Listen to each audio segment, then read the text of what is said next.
Hi, I'm Selina from Annie's Bookstop of Worcester, and I'm here with Elaine Isaak, who is a multi-genre novelist. She writes in many different genres. Elaine, for readers unfamiliar with your work, could you kind of talk about the different genres that you write in and describe what you write? Sure. The phrase that I usually use is that I write knowledge-inspired adventure fiction, which generally means that I do way too much research for any given project, and sometimes I'm actually able to get more than one book out of the same research. So the book we're probably talking about today is Wreck of Dragons, which is a young adult science fiction novel that just came out. But I'm also working hard on an international thriller series that's kind of like if Indiana Jones had served in special forces. So those are Cool. archaeological adventure novels, and that's a lot of fun. And people are probably most familiar with my historical fantasy novels, Mhm. including Drake Master, which is set in China during the Mongol invasion, and then a series called The Dark Apostle, which were dark historical fantasy about medieval surgery. Um, so that's about one of everything. I have written some romance novels, but Yep. I didn't get to kill enough people, so I stopped working on that.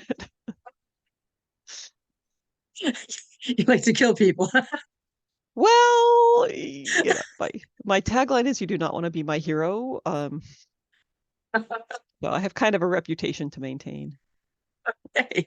So what do you think draws people to these kinds of books?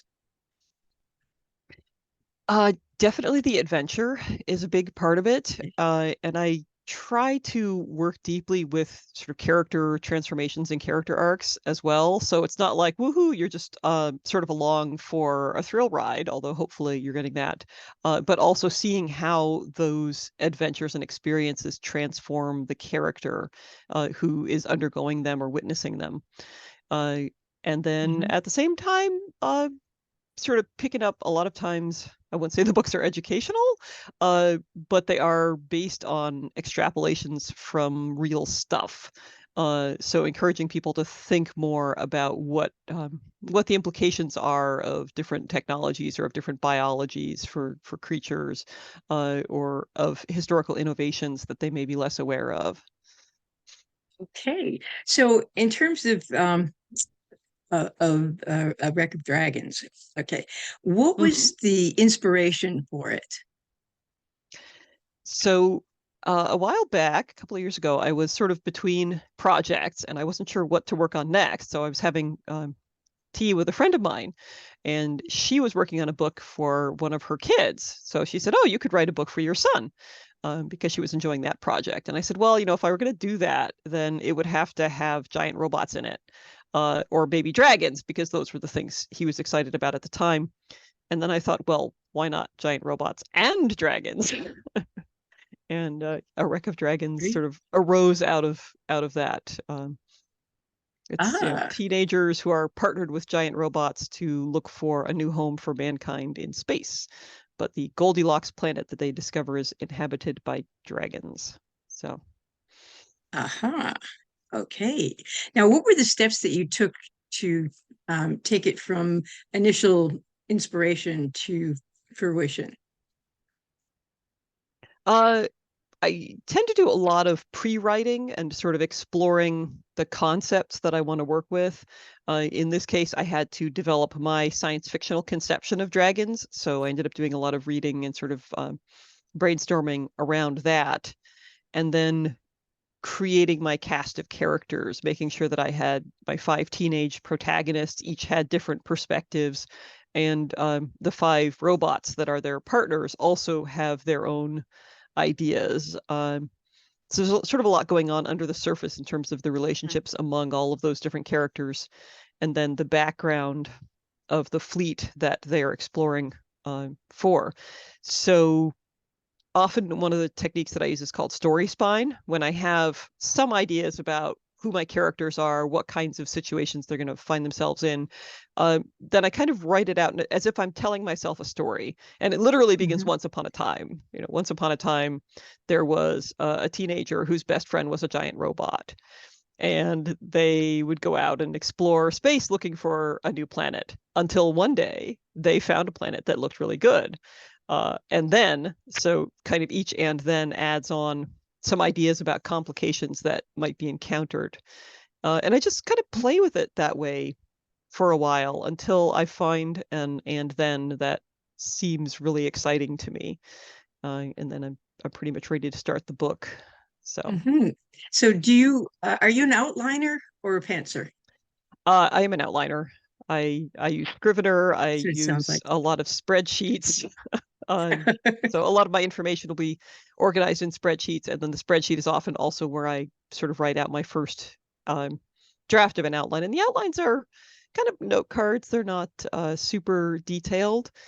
Although as I get to know the characters, I will start filling in lines of dialogue or moments between them that I think would be especially striking. I will jot those down on my note cards as well, and they will pop up in the files or in the spreadsheets. Okay. Now, how much research did you have to do for Wreck of Dragons? So this book actually got me entry into the Launchpad Astronomy Workshop, which is a sponsored workshop for all kinds of writers, not just science fiction, but thriller authors and nonfiction authors to go out to Wyoming and live on campus for a week with a bunch of other students taking basically an intensive workshop in astronomy and astrophysics with two astronomers. So that was fantastic. Uh, I do have to issue an apology to them because I sort of blatantly disregarded some of the facts. Relativity would be a real problem. We're pretty sure that we can't actually have faster than light travel, but if you don't have faster than light travel in a novel, that makes certain aspects of plotting very difficult. So I did ignore some of that. Sorry. Uh, and then the other focus of my research was I mentioned that coming up with a science fictional conception, sorry, for dragons, was thinking about what kinds of senses and sensory inputs the dragons might have that would make them distinctive, uh, dragon-like, but also alien and different. So I looked at different kinds of electroreceptors that animals have, especially amphibious or aquatic creatures who may use electropulses to both seek and potentially stun their prey, uh, and extrapolated from there to come up with some fun powers and abilities for the dragons. Wow, that must have been fascinating to go to that workshop. Yeah, that was really good. I have oodles of notes, and I'm sure that many other books will also come out of it, aside from this one. Also Hmm. made some great connections with my classmates. Oh, great. So, what was the biggest challenge that you had writing and putting out Wreck of Dragons? Well, I mentioned that this is my first young adult novel. The science fiction aspects didn't trouble me a whole lot because of my approach to fantasy and to historical fiction, where I'm used to kind of extrapolating and working from research. That seemed pretty solid. But nailing the voice of a young adult character was a little bit different. And when I first started out, my son would have been a middle grade reader, and then my older child would have been young adults. So I read the book out loud to my family, and it was interesting to see the impact that some of the scenes had on my two kids at the different ages that they were, and to think about what that meant for how I should be portraying the protagonist, Johari, and also the kinds of scenes that I should dig into, and then the kinds of scenes that maybe I should pull back from a little bit. Um, Less bloody battle, more introspection and teen considerations, I guess. Um, so I think that working with my kids and having that experience of reading the book aloud and sort of seeing their reactions helped me to get closer to the protagonist and be able to portray him more clearly, I hope. Wow. Yeah, it's great um, to have kind of readers in that age group to be able to help you develop the story. Wow. Okay. So was there any character in the book that you really loved or hated the most? Um, I had a lot of fun with Norgay. So Norgay is one of the five robot characters, and each of the bots is named after a famous explorer. So Tenzing Norgay was the other person who was the first man up Everest. Uh, and it was important to me to honor characters from different cultures in naming the bots. So Norgay is Johari's partner, and Norgay is, at the time that we meet him, uh, kind of obsessed with BBC programming and Masterpiece Theater. They have sort of this whole archive of human entertainment and human experience that they can just iterate through as they're traveling through space. So Johari is kind of frustrated because he keeps trying to get Norgay to be excited about fleet fighters and some contemporary work, and Norgay is instead drawing his inspiration from these British characters who by that time have been gone for several hundred years. Uh, so it was kind of fun developing him and developing their relationship, thinking about uh, Norgay as sort of a father figure in some ways, um, but also a peer, uh, and also a person who has an awful lot of power and may not make the best choices in using it. So in that way, he's kind of like a teenager himself. Um, Only he's 60 meters tall. Oh, great. Yeah. Sounds like a wonderful character to put together. You I've and been it's a giant robot fan, for years. Ever since I was a small child myself and used to watch some of the Japanese programming that would come in that would be very yeah. badly dubbed, but they always had, big robots and small robots and all kinds of robots in between. Oh, great. So, what else can we expect from you in the near future? Well, a lot of my focus lately has been working on my thriller novels, and my next Hmm. thriller will be coming out in April. Um, the I really love my cast of characters for these books, and it's been interesting to get to know them over the course of several novels, and to see what kind of trouble they're going to get into next, because they certainly do that. Um, and I was excited to participate in a new thriller magazine called Thrill Ride, which is going to be quarterly. So the first one comes out actually very soon from when we're doing this interview, and then there'll be basically spring, summer, fall, winter issues. And my story that's coming out in the winter issue is possibly my best short story ever, and Wow. will also be a lead-in, hopefully, to a new thriller series for me as well. Um, so I took the opportunity of the quarterly format to write a story for a different character for each of the four issues in the first year. And I already have ideas for more stories going forward based on the next set of themes. Short stories or novels? So these are short stories, but they give me an opportunity to kind of play with and get to know a character, um, and still do too much research.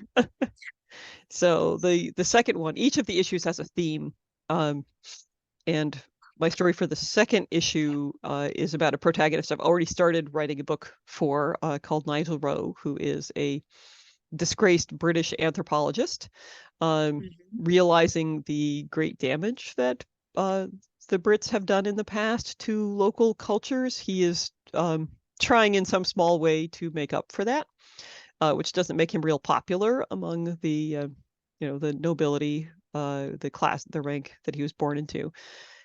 So he's a lot of fun. And the next story after that is a Vietnamese American magician, close-up magician, who is using Wow. his uh, skill in things like card tricks and sleight of hand and such, to carry out kind of spy missions. And he's going to be a lot of fun. Those sound great. Looking forward to those. So yeah, those will be out in Thrill Ride magazine, which should be available, at I won't say any newsstand, but the virtual newsstands that people rely on. And it is also going to be in print. You'll be able to basically buy the print editions as well, which should be hopefully popping up into bookstores. Great. Okay, now I have questions for you as a writer on being a writer. What is the favorite part of being a writer on the whole writing and publishing process? Gosh, that's a big question. Uh, Mm, I would have to say that my favorite part is developing character relationships. Um, Fiction gives you sort of an experimental laboratory where you can perform social activities and sort of examine people under stress. mhm. Which obviously, from what I've said already, you know that most of my characters will be. Uh, Under stress, yeah. yeah. So developing the relationships and the actions and reactions among a cast of characters for me is a lot of fun. Um, and oftentimes, as I'm developing a concept for a story or a book, uh, I will start getting the voices of the characters and just writing down snippets of dialogue and exchanges between them, and the kind of moments that bring out the emotional intensity of the work. So, as much as I enjoy coming up with a fantasy or a thriller plot line, it's seeing how that evolves through the characters and how it changes them and how they maybe change the world based on that is sort of where for me Mhm. the good stuff is. Okay. So, what do you consider the most challenging part of the writing process, and how do you overcome that? I'm not a big fan of revising. I would rather just sit and write a draft, come up with my pre-writing, do the outline, uh, get it all out there and be like, ta-da, it's done, it's a book. But I also know that it helps a lot to have other eyes to look it over, to give it more time to sort of rest and gel and come back to it later. So for me, it's hard to be patient with that part of the process, uh, and to be willing to say, okay, it's done. I'm going to put it in a drawer, something else for a while, and then return and try to take it and make it the best version of itself that it can be. Okay. So now, what has been your favorite adventure during your writing career? Well, there was the adventure that I almost had. I Almost sad? that I had gotten to do it. When I was researching for the Dark Apostle books, at one point, I was over in England where the books are principally set, and some scenes in the third book, Elisha Rex, take place in the small town called Hythe, um, which was one of 5 communities that were sort of the special ports in that part of England. Uh, and I chose Hythe because as I was researching, I discovered that the Church of St. Leonard has an ossuary, which is a little unusual. An ossuary is basically a storage place for bones above the ground. And frequently they are stacked. Sometimes in the famous ossuaries, they're arranged into elaborate patterns and sort of strange structures. I love the expression on your face. That's great. um, and they're very Very odd. uncommon in England. So when I found that out, of course, I had to use that in the book. And I wanted to go and visit that town when my husband and I were on the way between Portsmouth and we were heading to Dover. So we stopped off in Hythe, and most of the churches are open, and you can sort of go in and you can visit the church. But the ossuary, which is in the crypt, was closed. So we started looking around trying to find someone who could open it and let us in. Um, and I could hear voices coming from above. There were 2 men in the belfry, in the bell tower. So we went across the street. You're supposed to talk to the vicar. Well, the vicar, wasn't answering the doorbell, going back and forth and trying to figure out what to do. And I thought, well, if we wait a little while, then these two men will come down and maybe we can talk to them. And one of them was the bell ringer for the church, whose name was Nigel. And yes, the character that I mentioned earlier, who's going to have his own adventures, was named for Nigel the bell ringer. But I mentioned that I was writing this book and wanted to see the ossuary, and call up his wife, who was one of the trustees, and he was sure that he could let us in. And I said, well, and also, actually, a pivotal moment in the book is set in the bell tower of this church. And he got really excited and was like, I could definitely bring you up. We have to be really careful because, it's very old and it's a little strange. The architecture can be uncomfortable. So as long as you're careful, I can definitely bring you up and show you the tower. Oh, this is going to be great. And at that moment, somebody else arrived at the church who happened to be the official who's sort of really in charge of the visitor space and visitor access. And you could just see Nigel's face fall as he realized that his beautiful plan, which I was fully on board with, was alas not going to happen. The other gent did let us into the crypt, and we got to view the ossuary, and that was all very interesting. And I took lots of photos and lots of notes, and it was very informative and definitely made for a stronger scene in the book. But I'm a little bit sad that fellow showed up when he did, because otherwise Nigel was going to take me in the bell tower. Still That's an too adventure, bad. if not quite as peak as one would like. I do hope you sent them a copy of the book. It's a little hard to say how they would feel about it. Actually, that's true. Well, Hythe in general doesn't emphasize the ossuary because it's sort of odd. It's not very Christian, honestly. This is not how Catholic churches are meant to handle the dead. And I think they're both acutely aware of the fact that this is a tourist attraction, and also that are those the kinds of tourists that they would like to attract. So there's definitely some tension around that. I could see why. Yeah. Yeah, that does make sense. So, next question. What is the greatest lesson that you've learned in your writing career? Probably it was actually the transition between being a pantser and being a plotter. And I don't know if everybody's familiar with the terms, but being a pantser basically means writing by the seat of your pants. Whereas being a plotter means you develop your plot in advance and then you write the draft.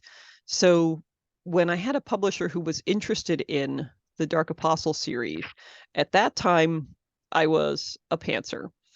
And what they said was, well, we really like book one, but we feel like the other books that you've told us about, that you've planned out here and actually written in the series, don't really live up to the promise of book one.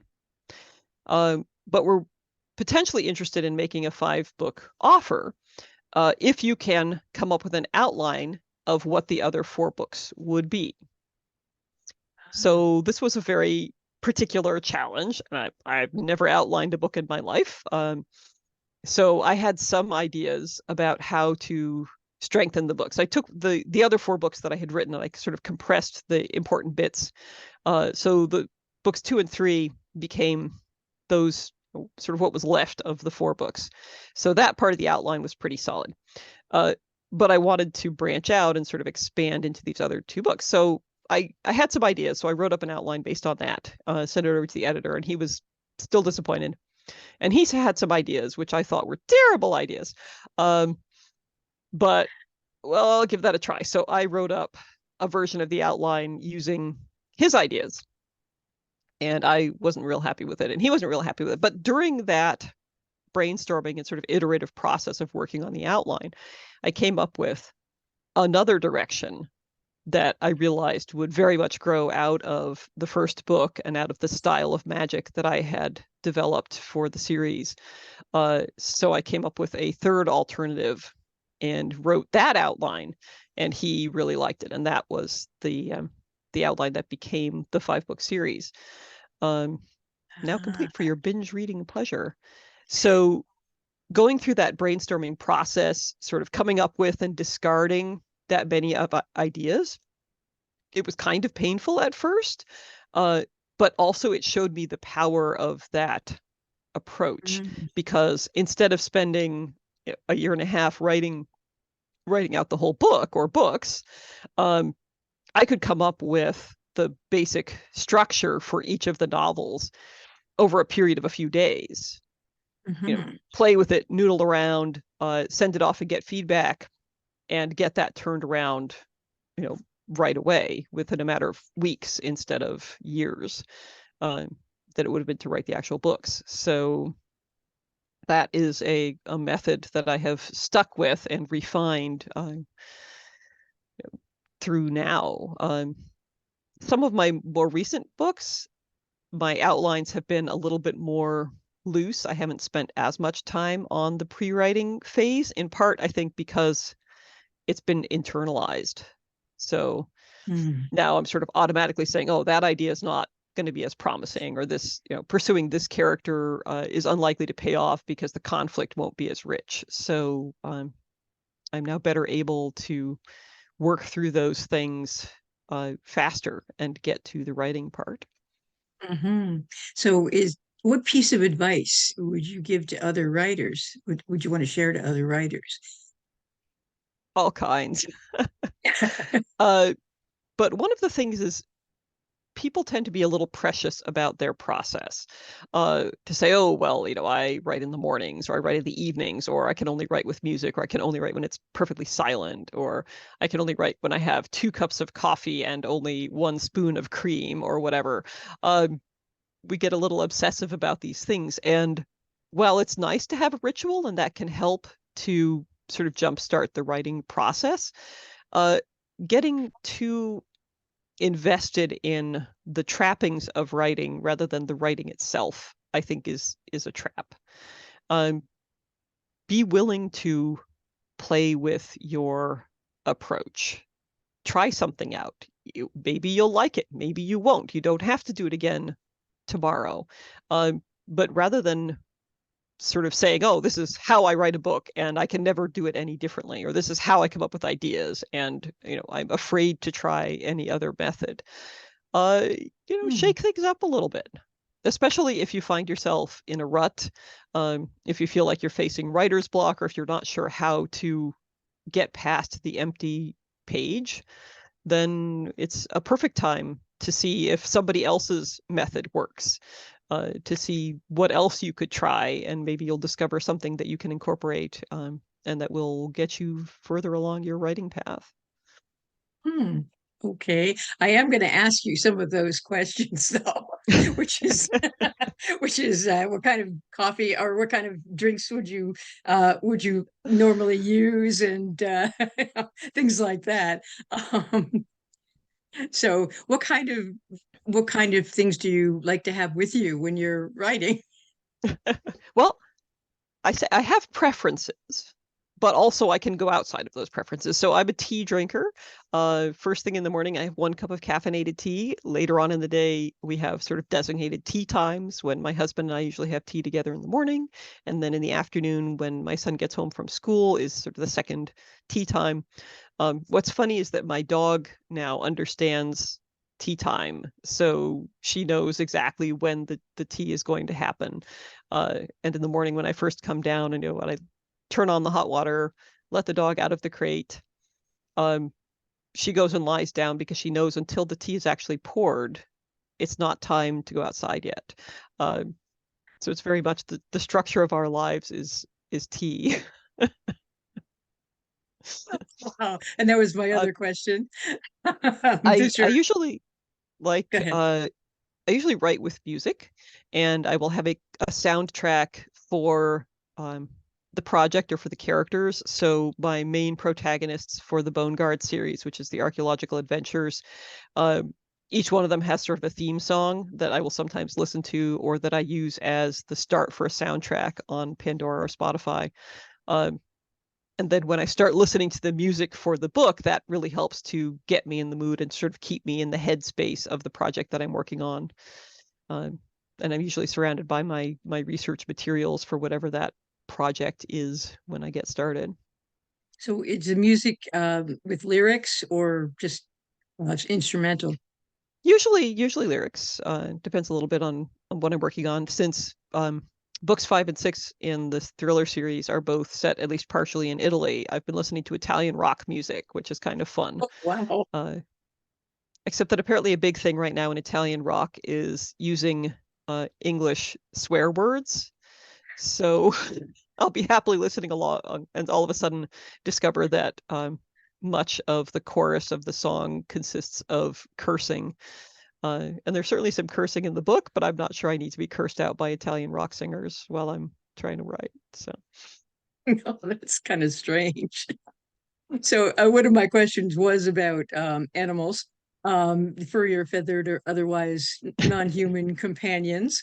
And obviously you do have one. And does your furry uh, companion help or hinder you with your work? well, I have two furry companions. Usually they come upstairs with me in the morning when I'm going up to my office after, my son gets off to school and it's time to start. I have a dog named Lily, who I often refer to as my fitness coach, or my life balance coach, because it's her job to get me out, go for walks around the block, and to get me away from the computer sometimes. So that's definitely a help. And most of the time, she will just curl up behind my chair, which is great. Very good that way. And then I have a cat, Diana, who is my editorial assistant. She likes to be looking over my shoulder or sitting on my shoulder when she can, which is not as helpful. And if I'm working on part of my brainstorming process, often involves working with note cards that I'll spread out all over the couch or all over the floor, and she will usually appear in the middle of that process and just sprawl herself out across them, perhaps in an effort to see if maybe mixing up the plot a little bit would help. I don't know. Okay. Um, Another question about you as a person is what is one thing that most people don't realize about you? Hmm. The I feel like I ended up being someone different than I thought I would be in high school. Hmm. And saying things like listening to Italian rock music or becoming an adventure guide, getting into rock climbing and kind of undertaking some more of these maybe risky behaviors that I feel like I wouldn't have when I was younger, which is the opposite of how most people go, right? Most people will do a lot of risky things when they're a kid, and then when they get older, they're kind of done with that. Uh, but now I think I am actually more inclined to go off and have a different kind of adventure than I would have been in my youth. So maybe So I what haven't figured out who I want to grow up to be yet. so what kind of adventures do you like? What is or are your passions when you're not writing? And how do you make time for things that you enjoy doing? Well, that is certainly a tricky part. Uh, Fortunately for me, some of them play well with writing. Most of the time when I'm writing, I'm sitting at my desk, doing horrible things to people who don't exist. Um, and rock climbing is great because you have to be in the moment. You have to be focused on what you're doing, usually working directly with a partner um, who is belaying you or whom you are belaying, and lives are on the line in a very literal way. Uh, so you can't drift in that environment. Um, One of my other passions is creating wearable art. Often when I'm at conventions, people will see me wearing jackets that I have designed and sewn, frequently involving hand dyed or hand woven fabrics. I do a lot of felting and nuno felting, uh, and incorporating all of those things together. So when I'm sitting at my loom, weaving is actually often a very fruitful space for me to be, uh, I guess, letting things on the back burner simmer in terms of story ideas and character ideas, while my hands and my feet are doing the work of weaving. Hmm. Okay. What question do you wish interviewers would ask you, and what would your answer be? Do I wish they would ask me? I know that's a hard question.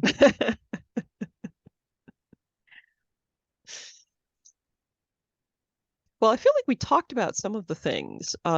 Because of the kinds of things I write, interviewers tend to focus more on um, the world building or more on the research and less on the character. So asking me about my favorite character or how I feel about working with the characters is something that I don't end up talking about much. I don't get the opportunity to. So you actually found one of them and then asked it, which is great. Oh, good. Good. Okay. Well, that's a good answer. Great. Thank you. Okay. And what does your writing space look like?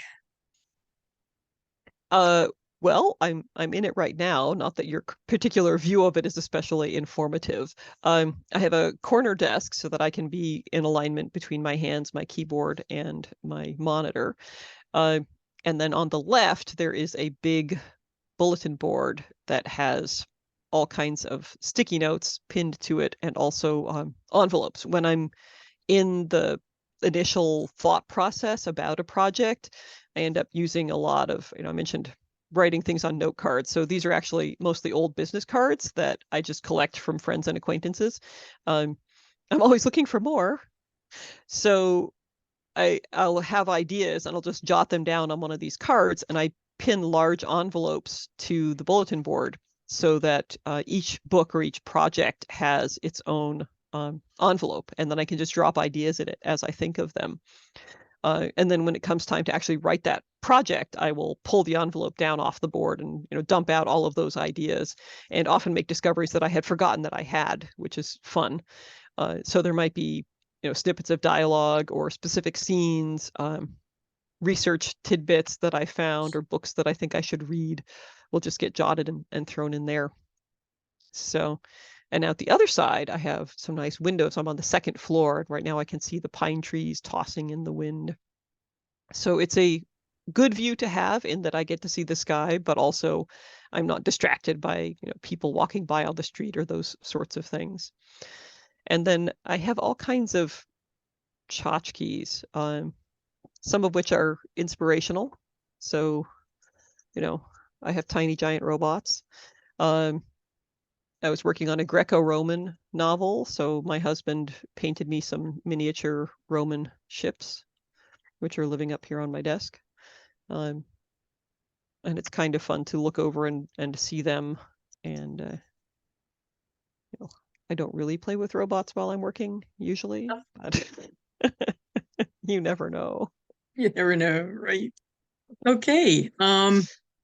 Now, uh, I have two more questions for you.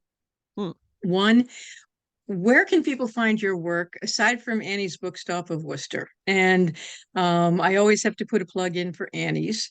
And you can get Elaine's books at Annie's if you call us at 508-796-5613, or you can email us at orders@anniesbooksworcester.com.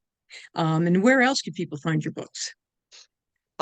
Just about any online store should do it if you're up in New Hampshire, and rather than making the trek down to Worcester to visit Annie's, my favorite local bookshop actually just changed names to be Balin's Books of Nashua, and they're my near and dear to my heart because they literally hosted my first book signing when my first book came out about 15 years ago. Under the name of the Toadstool Bookshop. Toadstool is still around. They have branches in Peterborough and Keene, but the store in Nashua is now called Balin Books. So they are one of my faves. Great. Okay. And my last question is, how can we follow your work and share your awesomeness? You can certainly check out the archaeological adventures at boneguardbooks.com, which is part of my Rocinante Books imprint. And then I'm very active on Facebook, principally as E.C. Ambrose, although I do also post as Elaine Isaak, so I contain multitudes. Currently still on Twitter. We'll see how long that lasts, of course. So Great. Facebook is probably the best place to find me. And then I do have actually two newsletters. One of them is specific to the thriller novels, and then the other one is all of the things that I write. And you get free short stories if you sign up for the newsletters. So highly recommended. Great. That sounds great. Yes, and you do write under E.C. Ambrose as well. Yes, as well as Elaine Isaak. Right. Great. Well, thank you so much, Elaine. And it was great speaking with you. And hopefully we will be having you doing a book signing in the coming months. So That would be great. yep, and we'll be seeing you then. Yeah, thanks so Okay. much, Selina. Thank you very much. Bye. Bye bye.